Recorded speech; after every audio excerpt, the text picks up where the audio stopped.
ನಾನು ಬೆಂಗಳೂರಿಗೆ ಬಂದು 5-6 ವರ್ಷಗಳಾಗಿವೆ. ನಾನು ಒಂದು ಖಾಸಗಿ ಕಂಪನಿಯಲ್ಲಿ ಕೆಲಸ ಮಾಡುತ್ತಿದ್ದೇನೆ ಮತ್ತು ನಮ್ಮ ಅಪಾರ್ಟ್ಮೆಂಟ್ನಲ್ಲಿ ವಾಸಿಸುತ್ತಿದ್ದೇನೆ. ನಾನು ಬೆಂಗಳೂರಿಗೆ ಹೊಸದಾಗಿ ಬಂದಾಗ ನನ್ನ ಕಂಪನಿಯಲ್ಲಿದ್ದ ಹುಡುಗನೊಬ್ಬನನ್ನು ಇಷ್ಟಪಟ್ಟೆ. ನನ್ನ ಇಷ್ಟವನ್ನು ಅವನಿಗೆ ತಿಳಿಸಿದಾಗ ಅವನು ಒಪ್ಪಿಕೊಂಡನು ಮತ್ತು ನಾವು ಮದುವೆಯಾದೆವು. ನಮ್ಮ ಸಂಸಾರ ಚೆನ್ನಾಗಿಯೇ ಇತ್ತು. ಆದರೆ ವಿಧಿ ನಮ್ಮನ್ನು ಪರೀಕ್ಷಿಸಿತು. ಒಂದು ದಿನ ನಾನು ಮತ್ತು ನನ್ನ ಗಂಡ ಬೈಕ್ನಲ್ಲಿ ತರಕಾರಿ ತರಲು ಹೋಗುವಾಗ ಸ್ಕೂಟಿಯೊಂದು ಡಿಕ್ಕಿ ಹೊಡೆದು ಇಬ್ಬರಿಗೂ ಗಾಯಗಳಾದವು. ನನ್ನ ಗಂಡನಿಗೆ ತಲೆಗೆ ಪೆಟ್ಟಾಗಿ ಆಸ್ಪತ್ರೆಗೆ ಸೇರಿಸಲಾಯಿತು. ವೈದ್ಯರು ಅವನ ಪರಿಸ್ಥಿತಿಯನ್ನು ನೋಡಿ ಇವರು ಇನ್ನು ಮುಂದೆ ಈ ಕೆಲಸಕ್ಕೆ ಲಾಯಕ್ಕಿಲ್ಲ ಎಂದು ಹೇಳಿದರು. ಈ ಸುದ್ದಿ ಕೇಳಿ ನನಗೆ ಆಘಾತವಾಯಿತು. ಏಕೆಂದರೆ ನಿಮಗೆ ತಿಳಿದಿದೆ, ಪ್ರತಿಯೊಬ್ಬರಿಗೂ ಆ ಕೆಲಸ ಎಷ್ಟು ಮುಖ್ಯ ಎಂದು.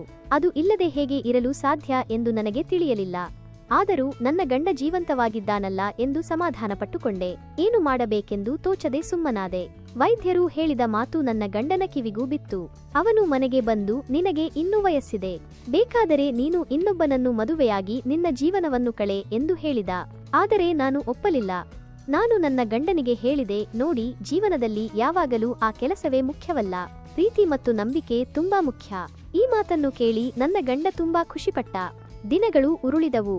1-2 ವರ್ಷಗಳು ಕಳೆದು ಹೋದವು. ಬುದ್ಧಿ ಹೇಳಿದರೂ ಮನಸ್ಸು ನನ್ನ ಮಾತನ್ನು ಕೇಳಲಿಲ್ಲ. ನಾನು ಇತರ ಜನರ ಜೀವನವನ್ನು ನೋಡಿ ಹೊಟ್ಟೆ ಉರಿಸಿಕೊಳ್ಳುತ್ತಿದ್ದೆ. ಕೆಲವು ಬಾರಿ ತಡೆಯಲಾರದೆ ನನ್ನ ಕೈಯಿಂದಲೇ ಕೆಲಸ ಮಾಡಿಕೊಳ್ಳುತ್ತಿದ್ದೆ. ಆದರೆ ಎಷ್ಟು ಬಾರಿ ಮಾಡಿದರೂ ನನ್ನ ಗಂಡ ಮಾಡುತ್ತಿದ್ದ ಹಾಗೆ ಆಗುತ್ತಿರಲಿಲ್ಲ. ಬೆಂಗಳೂರಿನ ಅಪಾರ್ಟ್ಮೆಂಟ್ನಲ್ಲಿ ವಾಸಿಸುವಾಗ ನಮಗೆ ಪಕ್ಕದಲ್ಲಿ ಒಬ್ಬ ಹುಡುಗ ಪರಿಚಯವಾದ.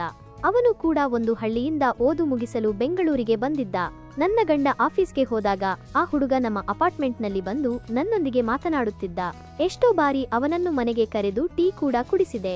ಅವನು ಇಂಜಿನಿಯರಿಂಗ್ ಓದುತ್ತಿದ್ದರಿಂದ ನಮ್ಮ ಟಿವಿಯಲ್ಲಿ ಸಿಗ್ನಲ್ ಪ್ರಾಬ್ಲಮ್ ಇತ್ತು. ಅದನ್ನು ಸರಿ ಮಾಡಲು ಅವನಿಗೆ ಹೇಳಿದೆ. ಅವನು ಕೂಡ ಸರಿ ಆಂಟಿ, ನಾನು ಬರುತ್ತೇನೆ ಎಂದು ನಮ್ಮ ಮನೆಗೆ ಬಂದು ಟಿವಿ ಸಿಗ್ನಲ್ ಸರಿ ಮಾಡಿದ.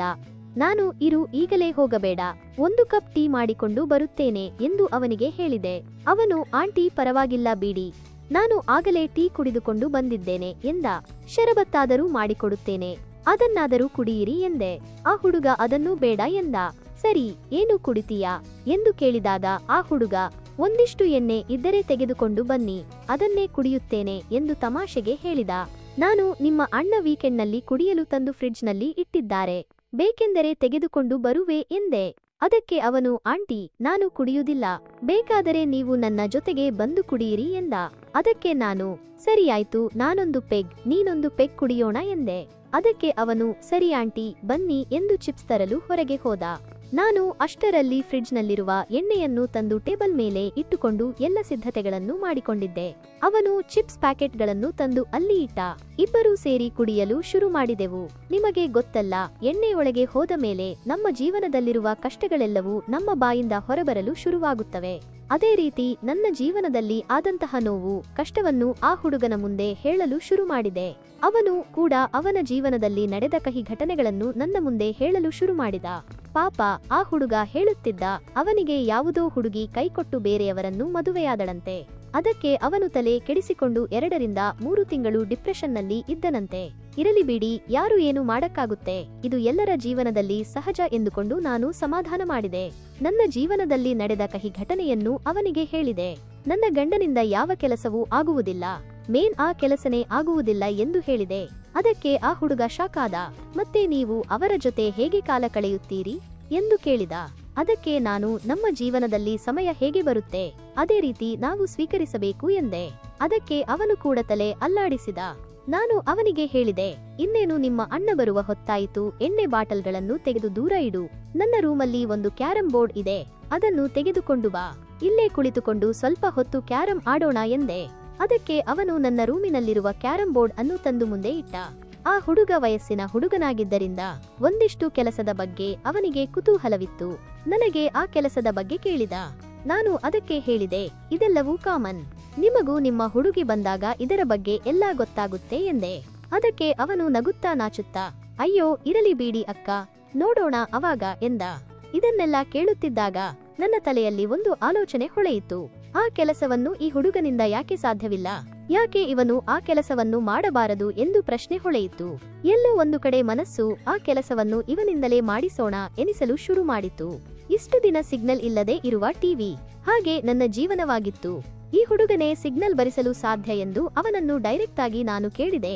ನನ್ನ ಜೀವನದಲ್ಲಿ ಸಿಗ್ನಲ್ ಬರುವ ಹಾಗೆ ಮಾಡುತ್ತೀಯಾ ಎಂದು. ಅದಕ್ಕೆ ಅವನು ಒಪ್ಪಿಕೊಳ್ಳುತ್ತಾನೋ ಇಲ್ಲವೋ ಎಂದು ನನ್ನಲ್ಲಿ ಸ್ವಲ್ಪ ಭಯವಿತ್ತು. ಆದರೆ ಅವನಿಗೂ ಕೂಡ ಕುತೂಹಲವಿರುವುದರಿಂದ ಆ ಕೆಲಸಕ್ಕೆ ಅವನು ಒಪ್ಪಿಕೊಂಡ. ಹಾಗೆ ಇದೇ ಸರಿಯಾದ ಸಮಯವೆಂದು ನನ್ನ ಜೀವನದಲ್ಲಿ ಸಿಗ್ನಲ್ ಬರುವ ಹಾಗೆ ಮಾಡಿದ. 3 ವರ್ಷಗಳಿಂದ ಸಿಗ್ನಲ್ ಇಲ್ಲದೆ ನರಳುತ್ತಿದ್ದ ನನ್ನ ಜೀವನ ಸಿಗ್ನಲ್ ಬಂದ ತಕ್ಷಣ ಸ್ವರ್ಗವೇ ಕಾಣಿಸಿದಂತಾಯಿತು. ಇದೆಲ್ಲ ಮುಗಿದ ನಂತರ ಅವನು ಮನೆಗೆ ಹೋದ. ಆಗಾಗ ನನ್ನ ಲೈಫ್ನಲ್ಲಿ ಸಿಗ್ನಲ್ ಬರುವ ಹಾಗೆ ಮಾಡಲು ಅವನು ಬರುತ್ತಿದ್ದ. 3 ವರ್ಷದಿಂದ ಕೈ ಕೆಲಸ ಕೊಟ್ಟ ನನ್ನ ಕೈಗೆ ಒಂದು ಬೀಳ್ಕೊಡುಗೆ ಕೊಟ್ಟು ನಾನು ಆರಾಮಾಗಿ ಇದ್ದೇನೆ ಮತ್ತು ಖುಷಿಯಾಗಿಯೂ ಇದ್ದೀನಿ. ಇದೆಲ್ಲವೂ ನನ್ನ ಗಂಡನಿಗೆ ಗೊತ್ತಿಲ್ಲ. ಗೊತ್ತಾದರೆ ಅವನು ಬೇಜಾರಾಗುವುದಿಲ್ಲ ಎಂದು ಅನಿಸುತ್ತೆ. ಏಕೆಂದರೆ ಇದೆಲ್ಲವೂ ಅವನಿಂದ ಸಾಧ್ಯವಿಲ್ಲ ಎಂದು ಅವನಿಗೂ ಗೊತ್ತು. ತಿಳಿದುಕೊಂಡು ಸುಮ್ಮನಾಗಿ ಬಿಡುತ್ತಾನೆ. ಸ್ನೇಹಿತರೆ, ನಮ್ಮ ವಿಡಿಯೋಗಳು ನಿಮಗೆ ಇಷ್ಟವಾಗುತ್ತಿದ್ದರೆ ಒಂದು ಲೈಕ್ ಕೊಟ್ಟು ನಮ್ಮ ಚಾನೆಲ್ ಅನ್ನು ಸಬ್ಸ್ಕ್ರೈಬ್ ಮಾಡಿಕೊಳ್ಳಿ. ನೀವು ಮಾಡುವ ಒಂದು ಲೈಕ್ ನಮಗೆ ಮತ್ತಷ್ಟು ಕಥೆಗಳನ್ನು ಹೇಳಲು ಉತ್ಸಾಹವನ್ನು ತುಂಬುತ್ತದೆ. ಕೇಳಿದ್ದಕ್ಕಾಗಿ ಧನ್ಯವಾದಗಳು.